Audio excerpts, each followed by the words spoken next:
This is KIMA. Now live from Yakima, April Minister, Alan Sillen Sports, and Stu Seibel Weather. This is KIMA News at 11. Good evening. Thanks for joining us. Some are saying the windstorm that's besieged the West Coast is one of the worst in 10 years. With winds as high as 110 miles per hour reported today, the storm rivals the Inauguration Day storm of 1993. As the storm moves inland, how will Yakima be affected? KIMA's Deborah Armstrong takes a look. All day long, hurricane-force winds have raked the West Coast, forcing ferries out of San Francisco Bay, toppling trees which killed at least 3 people in California and Oregon, and cutting power from over 1 million people along the West Coast. Now the windstorm is on its way to Washington, but the worst of the winds will stay on the coast. And officials say the storm will hit here too, but the winds will be weakened somewhat by the intervening Cascade Range. Although the National Weather Service issued a 55-mile-per-hour wind watch for our area yesterday, today the watch was withdrawn.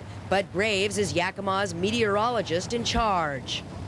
Well, earlier we had expected the winds to be much stronger than they probably will be. We look for this the Chinook wind to hit here probably this evening, and the wind speeds we're looking for about 20 to 35 miles an hour. There may be some gusts up around 45 miles an hour in some areas.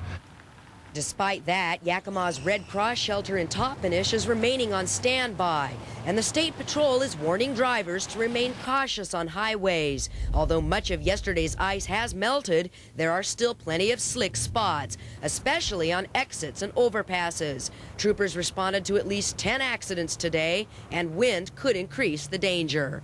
If you're in a big truck or something like that and you're still on icy roads, that might make driving a little bit tricky. So, you know, in those areas still impacted by the icy roads, be a little bit careful there. In Yakima, Deborah Armstrong for KIMA News.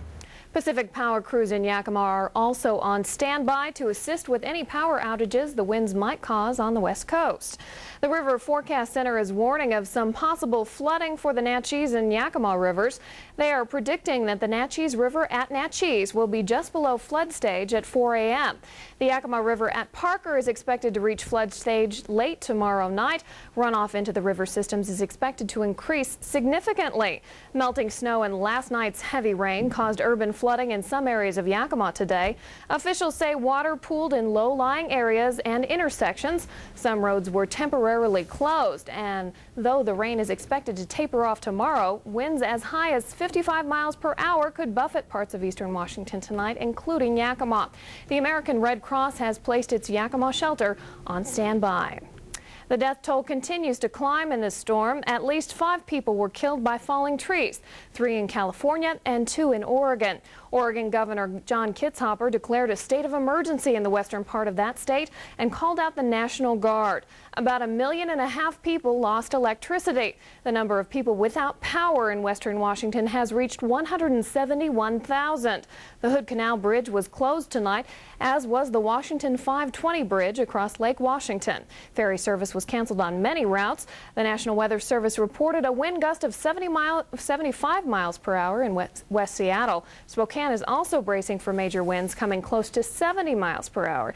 And Stu, you've got some even higher numbers to report. Well, let's take a look at some winds around the area. Over the Pacific Northwest, here in Yakima, peak wind gusts so far 38. Rattlesnake Ridge outside Hanford 75. Mukilteo 86. Harbor Island near Seattle 78. Think that's bad? How about Sea Lions Cave on the Oregon coast, 119 miles an hour. And I found one to even top that one. A mountaintop ridge location in the Sierra Nevada near Tahoe City in California had a peak wind gust today of 162. I've been having fun today just looking up the peak wind gust. 162. California can keep that one. 47 degrees in Yakima, warmest.